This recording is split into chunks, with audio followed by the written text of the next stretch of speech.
everyone, hola todos. So today we're going to learn about the difference between 2 and 4. Now this has been a very highly requested lesson, and so I'm very excited to teach you guys this lesson. Now the difference between 2 and 4 is actually very simple. The only thing that you might have a hard time with at the beginning is memorizing the different applications for 2 and 4.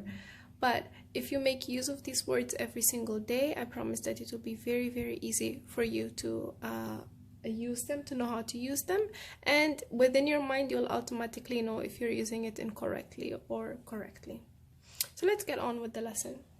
First of all, we have to know the applications for the word 2. The difference between 2 and 4 is just when do you apply them, when do you use 2 and when do you use 4. So I'm going to give you all the cases where you use 2 and all the cases where you use 4. So let's start. 2, the first application for 2 is when we have a motive or a reason, and this motive or reason is a verb. Ok? Então, o primeiro caso onde usamos tu é quando tens um motivo ou uma razão, e essa razão, esse motivo é um verbo. Então, vou te dar um exemplo para entender mais. I went there to meet her. So as you can see, why did I go there? I went there to meet her. So our reason is to meet her, and meet is a verb. And so when the reason is a verb, we use to. Next, what time is it? This one, we also use to when we're talking about the hours or time in the clock. So for example, it is 1:45. So in this case, we use to. The third reason is when we're talking about a distance. So distance, for example, between two places. It is about 3 miles from my office to the mall. And so we're talking about distance. Aqui estamos para falar de distância entre dois lugares. Aí usamos to. So it is about 3 miles from my office to the mall. Entre o office, meu escritório, e o mall tem 3 miles. So in this case, we use to. And the fourth case of using to would be destination. So when you're going somewhere and you're going to mention where you're going, you use to. So for example, I am going to Maputo, or I am traveling to Maputo. And so you use to. I am going to Paris. I am going to London. I am going to my grandparents' house. And so you use to whenever you're talking about destination. Now, let's go next. So another case for using to is when we are comparing. So for example, I can say, I prefer walking to running, or I prefer bananas to apples. This means that I like walking better than running. Or if I say I prefer bananas to apples, it means I love bananas more than apples. So this is what using to and comparing means. Number 6. Aqui, quando estamos a comparar, por exemplo, se eu dizer I prefer walking to running, quer dizer que eu prefiro andar do que correr. É a diferença. Você prefere esse o primeiro e não o segundo. Então, tu vem entre os dois. Now, giving. So when you're giving something to someone, see, as I said, to, you also use to. So before you mention the person or the thing that you're giving to, you have to use the verb, the preposition to.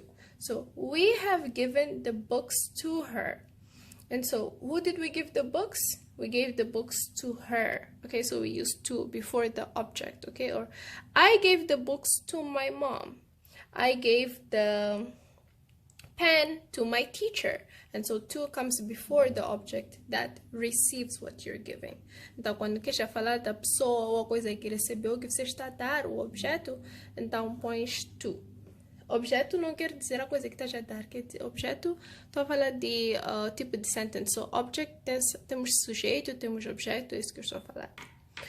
So, this is it pretty much for 2, the functions of 2. Now, let us see the functions of 4. So, 4, the first reason is also a motive or a reason. No primeiro caso, é também um motivo ou razão. Mas, quando a razão é noun. So, when the motive or reason is a noun, then we use for. So, let me show you an example and then I'll go back to 2 so you can compare between both. I went there for a meeting. So, Why did I go there? I went there for a meeting. So see that here, meeting is a noun. And so we use for. While here, in this case, I said I went there to meet. And so it was a verb, and so we use to. Our motive here was a verb. While in this case, our motive is a noun. So in this case, we use for. Aqui, o nosso motivo era eu fui para encontrar ela. Então, encontrar é um verbo. Então, usamos o para aqui é tu. Mas aqui, eu fui para um encontro. Então, a nossa razão é um encontro. Então, o para fica for. Next, period of time. So, differentiate between this one. This one is when we're talking about time in the clock. Quarter to 2, quarto para as 2. Então, aqui também fala de tempo, de horas. While here, we're talking about period of time, so length of time. So, for example, 2 months, 3 months, 1 year, 10 days. When we're talking about a period of time, not time on the clock. So, we lived in that house for 3 months. So, see, for 3 months. Next, benefits. When we're talking about the advantages or the benefits of something, we also use for. For example, fruits are good for health, or fruits are good for the body. Fruits are good for your stamina, for example. And so when we're talking about benefits, we also use for. Number 4, function with a verb that has ing. So function quer dizer uma função de uma coisa. Quando estamos a falar de função de uma coisa, e essa função é um verbo com ing, we use for. So when we're talking about a function, and this function of something, function means like the job of something. So when we're talking about the job of something or the function of something, and this function is a verb with ing, meaning in the progressive tense, we use for. So for example, pencils are used for writing. The pen is used for writing, or pencils are used for drawing, and so we use for. Next, we have agree with.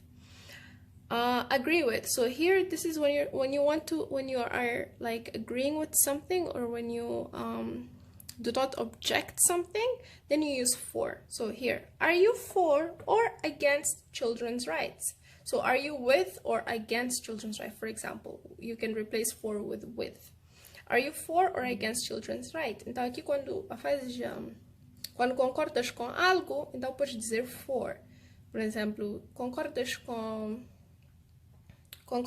jogar futebol? Então, are you for playing football?